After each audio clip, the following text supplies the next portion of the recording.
This is Denise Rutter-Lang.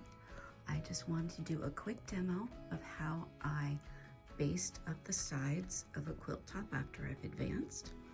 As you can see, well, it's hard to see, but I'm just doing an E to E on this quilt top with all these lovely Cafe fabrics. And my client chose wool batting, so it's even more important to keep everything lined up, because when you're advancing and stitching out, the wool batting can really shift a lot because of the loft. So I want to point out here, this is a shock cord.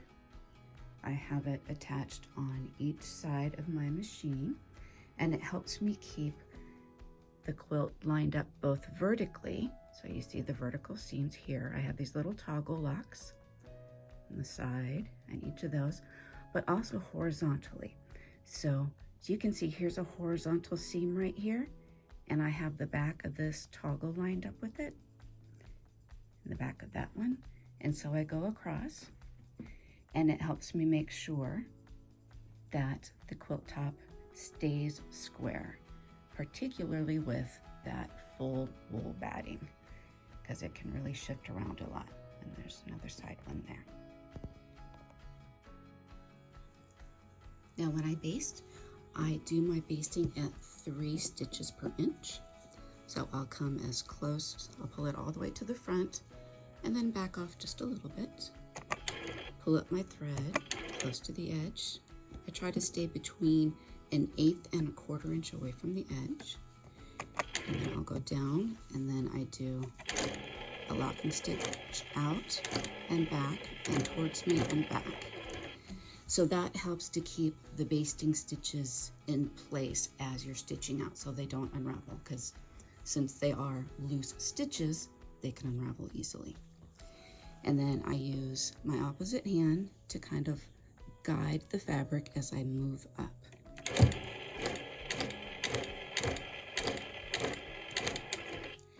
And I keep an eye, it's hard to see it here, but try to keep this line straight.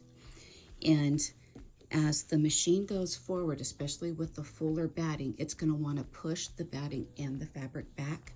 So I'm going to use this hand to kind of push it down and just nudge it towards me just a little bit. Because as you look forward, you see up here where I've advanced before, it'll start to pooch up there.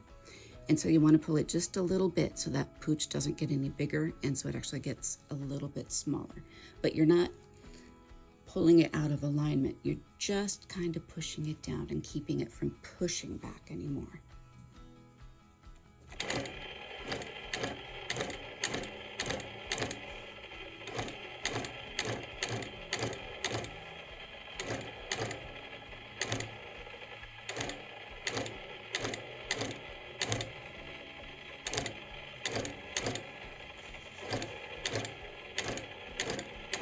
When I get to the top, I go out and in and out again, just to help keep that basting stitch secure, but not super hard to undo if you want to.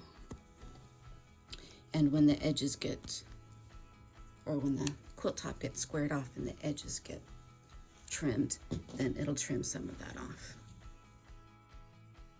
And now I'll do the left side.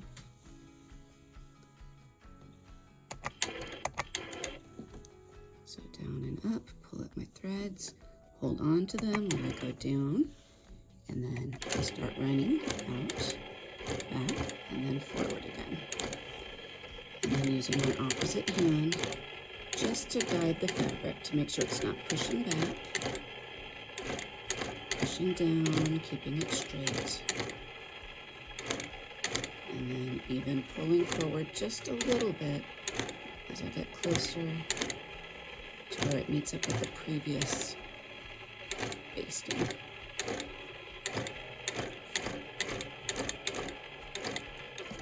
And there we go.